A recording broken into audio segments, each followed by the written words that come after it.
Yes, all. I once again welcome you back, and here is the what I can say.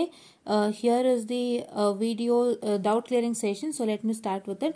So first doubt ಬಂದು ಅನುಷ್ ಅವರು ಹಾಕಿದ್ದಾರೆ. Thank you so much ma'am, it's very helpful. It's my pleasure ಪಾ. ನಾವು ನಿಮಗೆ help ಆಗಲಿ ಅನ್ನೋಂಥ ಒಂದು ವೀಡಿಯೋಸ್ಗಳನ್ನ ನಾನು ಮಾಡ್ತಾ ಇದ್ದೀನಿ. ಸೊ ನಿಮಗೆ ಉಪಯೋಗ ಆಗ್ತಿದೆ ಅಂದರೆ ಅದಕ್ಕಿಂತ ಖುಷಿ ವಿಷಯ ನನಗೆ ಇನ್ನೊಂದಿಲ್ಲ. ಆ್ಯಂಡ್ ಓಕೆ, ನಿತಿನ್ ದೇಶಪಾಂಡೆ ಅವ್ರು ಹಾಕಿದ್ದಾರೆ 18 ಸ್ಕೀಮ್ದು ಕೂಡ ಓಪನ್ ಆಗಿಲ್ಲ. ಸೊ 18 ಸ್ಕೀಮ್ದು ಓಪನ್ ಆಗುತ್ತೆ, ವೆಯ್ಟ್ ಮಾಡಿ, ಏನೂ ತೊಂದರೆ ಇಲ್ಲ. ನಿಮ್ದೆಲ್ಲ ರಿಸಲ್ಟ್ಸ್ ಅನೌನ್ಸ್ ಆಗಿದೆ ಅಲ್ವಾ, ನಿಮ್ಗೆ ಎಕ್ಸಾಮಿನೇಷನು ಅನೌನ್ಸ್ ಆಗಿರೋದ್ರಿಂದ ಸೊ ನಿಮಗೆ ಖಂಡಿತ ಓಪನ್ ಆಗುತ್ತೆ. ಒಂದು 2 days ವೆಯ್ಟ್ ಮಾಡಿ. ಬಿಕಾಸ್ ಈಗ ಹೊಸಬ್ರಿಗೆ ಇನ್ನೂ ಓಪನ್ ಆಗಿಲ್ಲ. ಹೊಸಬ್ರಿಗೆ 22 ಸ್ಕೀಮ್ನವ್ರಿಗೆ ಏನಾಗ್ತಿದೆ ಅಂದರೆ ಮೇಕಪ್ ಎಕ್ಸಾಮ್ ರಿಸಲ್ಟ್ಸ್ ಅನೌನ್ಸ್ ಆಗೋಕ್ಕಿದೆ ಈಗ ಫ್ರೈಡೇ ಒಳಗಡೆ. ಸೊ ಅದೊಂದು ಅಪ್ಡೇಟ್ ಬಂದಿದೆ. ಇಲ್ಲಿ ವೈಶ್ 58 ಅವ್ರು ಕೇಳಿದ್ರು, ma'am one is makeup exam 2022 scheme result, ಅದು ಫ್ರೈಡೇ ಒಳಗೆ ಬರುತ್ತೆ. ಈಗ ಅದ್ರದ್ದು ವಿಡಿಯೋ ಕೂಡ ನಾನು ಮಾಡಿ ಅಪ್ಲೋಡ್ ಮಾಡಿದ್ದೀನಿ. ಸೊ ಒಂದ್ಸಲ ಚೆಕ್ ಮಾಡಿ, ಅಪ್ಲೋಡ್ ಆಗ್ತದೆ ಅದು video. Okay, it's videos uploading on the way. So ಅದನ್ನ ಚೆಕ್ ಮಾಡ್ಕೊಳ್ಳಿ. ಓಕೆನಾ?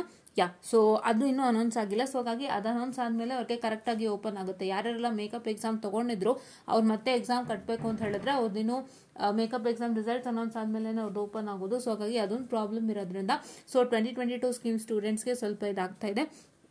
ಸೊ ಹಾಗೇನೆ ನಿಮಗೂ ಕೂಡ ಏನೋ ಟೆಕ್ನಿಕಲ್ ಪ್ರಾಬ್ಲಮ್ ಆಗಿರ್ಬೋದು. ಖಂಡಿತವಾಗ್ಲೂ ಓಪನ್ ಆಗುತ್ತೆ, ವೆಯ್ಟ್ ಮಾಡಿ. ಖಂಡಿತವಾಗ್ಲೂ ಓಪನ್ ಆಗುತ್ತೆ, ವೆಯ್ಟ್ ಮಾಡಿ. ಏನೇ ಅಪ್ಡೇಟ್ ಇದ್ರು ನಾನು ಖಂಡಿತ ಕೊಡ್ತೀನಿ. ಓಕೆನಾ? ಆ್ಯಂಡ್ ಇದು 2018 ಸ್ಕೀಮ್ದು ಓಪನ್ ಆಗ್ತಿಲ್ಲ. ಇವರು ವಿಜಯಲಕ್ಷ್ಮಿ ಅವರು ಅದೇ ಕೇಳಿದ್ದಾರೆ. ಸೊ ಓಪನ್ ಆಗುತ್ತೆ ಅಪ್ಪ. ಕಾಲೇಜಲ್ಲಿ ನೀವು ಕಾನ್ಸ್ಟೆಂಟ್ ಟಚ್ಚಲ್ಲಿರಿ. ಖಂಡಿತ ನಿಮ್ಗೆ ಎಕ್ಸಾಮ್ ಡೇಟ್ಸ್ ಅನೌನ್ಸ್ ಆಗಿದೆ. ಆ್ಯಂಡ್ ನಿಮಗೆ ಏನಂತ ಹೇಳಿದ್ರೆ ಇದು ರಿಸಲ್ಟ್ಸ್ ಎಲ್ಲ ಬಂದಿದೆ. ನಿಮ್ಮದು ರಿವ್ಯಾಲ್ಯೂಯೇಷನ್ ಇವೆಲ್ಲ ಪೆಂಡಿಂಗ್ ಇತ್ತಲ್ಲ, ಲಾಸ್ಟ್ ವೀಕಲ್ಲೆಲ್ಲ ಬಂದಿದೆ ಅಲ್ವಾ. ಸೊ ಹಂಗಾಗಿ ನಿಮಗೆ ಖಂಡಿತ ಓಪನ್ ಆಗುತ್ತಪ್ಪ, ವೆಯ್ಟ್ ಮಾಡಿ. ಓಕೆನಾ? ಹೇಮಂತ್ ಅವರು ಅದೇ ಕೇಳಿರೋದು. 2022 ಸ್ಕೀಮ್ ರಿಸಲ್ಟ್ಸ್ ಮೇಕಪ್ ಎಕ್ಸಾಮ್ನ ಹೇಳಿದ್ನಲ್ಲ, ಫ್ರೈಡೇ ಒಳಗಡೆ ಬರುತ್ತೆ. ಓಕೆನಾ? And any other comments here? ಎಲ್ಲರದು ನಾನು ಓದಿ ಆಯಿತು ಅಂತ ಅಂದ್ಕೊಂಡಿದ್ದೀನಿ.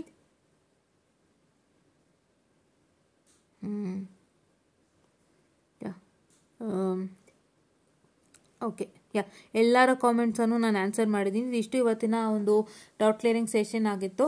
ಸೊ ಏನಕ್ಕೆ ಅಂತ ನಾನು ಡೌಟ್ ಕ್ಲಿಯರಿಂಗ್ ಸೆಷನ್ನ ಪರ್ಸ್ನಲ್ ಆಗಿ ತಗೊಳ್ತಾ ಇದ್ದೀನಿ ಅಪ್ಪ ಅಂತ ಹೇಳಿದ್ರೆ, ಬಹಳಷ್ಟು ಜನರಿಗೆ ಈ ಡೌಟ್ಸನ್ನು ಕೇಳಲಿಕ್ಕೆ ಪರ್ಸ್ನಲ್ ಆಗಿ ಕೇಳಲಿಕ್ಕೆ ಆಗೋದಿಲ್ಲ. ಸೊ ಹಾಗಾಗಿ ನಾನು ಎಲ್ಲ ಡೌಟ್ಸನ್ನು ತೊಗೊಂಡು ನಾನು ಕ್ಲಿಯರ್ ಮಾಡೋದ್ರಿಂದ ಎಷ್ಟೋ ಜನಕ್ಕೆ ಇದೊಂದು ಡೌಟ್ ಇದೆ ಅನ್ನೋರಿಗೆ ಅವ್ರಿಗೆ ಈಸಿಯಾಗಿ ಕ್ಲಿಯರ್ ಆಗೋಗುತ್ತೆ ನನ್ನೊಂದು ಡೌಟ್ ಕ್ಲಿಯರಿಂಗ್ ಸೆಷನಿಂದ ಅಂತ ಹೇಳಿಬಿಟ್ಟು. ನಿಮ್ಮ ಡೌಟ್ ಇನ್ನೊಬ್ರಿಗೂ ಇತ್ತು ಅಂತಂದರೆ ಅದು ಕೂಡ ಆದಷ್ಟು ಬೇಗ ನಮ್ಮ ವೀಡಿಯೋಸ್ಗಳಿಂದ ಕ್ಲಿಯರ್ ಆಗುತ್ತೆ ಅನ್ನೋ ಒಂದು ಸಣ್ಣ ನಂಬಿಕೆಯಿಂದಾಗಿ ನಾನಿಂದ ಮಾಡ್ತಾ ಇದ್ದೀನಿ.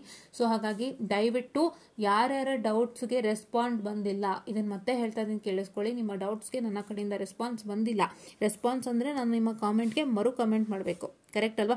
I have to reply to your comment. ಅದು ರಿಪ್ಲೈ ಬಂದಿಲ್ಲ ಅಂತ ಹೇಳಿದ್ರೆ ನೀವೇನು ಮಾಡಬೇಕು, ಡೌಟ್ ಕ್ಲಿಯರಿಂಗ್ ಸೆಷನ್ಸನ್ನು ಫಾಲೋ ಮಾಡಬೇಕು. ಸೊ ನಾನು ಯಾರಿಗೂ ರಿಪ್ಲೈ ಮಾಡೋದಲ್ಲ, ಡೌಟ್ ಕ್ಲಿಯರಿಂಗ್ ಸೆಷನ್ಸಲ್ಲೇ ನಾನು ಎಲ್ಲರಿಗೂ ಉತ್ತರವನ್ನು ಕೊಡ್ತೀನಿ. ಸೊ ನನ್ನ ಪ್ರತಿಯೊಂದು ಡೌಟ್ ಕ್ಲಿಯರಿಂಗ್ ಸೆಷನ್ಸ್ನ ಫಾಲೋ ಮಾಡ್ತಾ ಬಂದರೆ ನಿಮ್ಮ ಡೌಟು ಅಲ್ಲಿ ಕ್ಲಿಯರ್ ಆಗಿರುತ್ತೆ.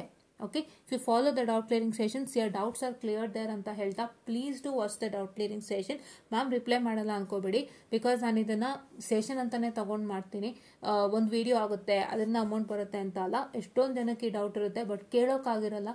ಅವರಿಗೂ ಕ್ಲಿಯರ್ ಆಗಲಿ ಅನ್ನೋ ಒಂದು ಕಾರಣಕ್ಕೆ ನಾನೊಂದು ಹೋಲ್ ವಿಡಿಯೋ ತೊಗೊಂಡು ಮಾಡ್ತಾ ಇದ್ದೀನಿ. ಸೊ ದಯವಿಟ್ಟು follow up the doubt clearing session. ನಿಮ್ಮ ಡೌಟು ಪ್ರತಿದಿನನೂ ಡೌಟ್ ಚೆಕ್ ಮಾಡ್ತಾ ಇರ್ತೀನಿ, ಕ್ಲಿಯರ್ ಮಾಡ್ತಾನೆ ಇರ್ತೀನಿ. ಅಲ್ಲಿ ನಿಮ್ಮ ಡೌಟ್ಸ್ಗಳು ಕ್ಲಿಯರ್ ಆಗಿರುತ್ತೆ. ನಾನು ಯಾವುದನ್ನು ಬಿಡಲ್ಲ ಅಂತ ಹೇಳ್ತಾ I just want to short session, and thank you.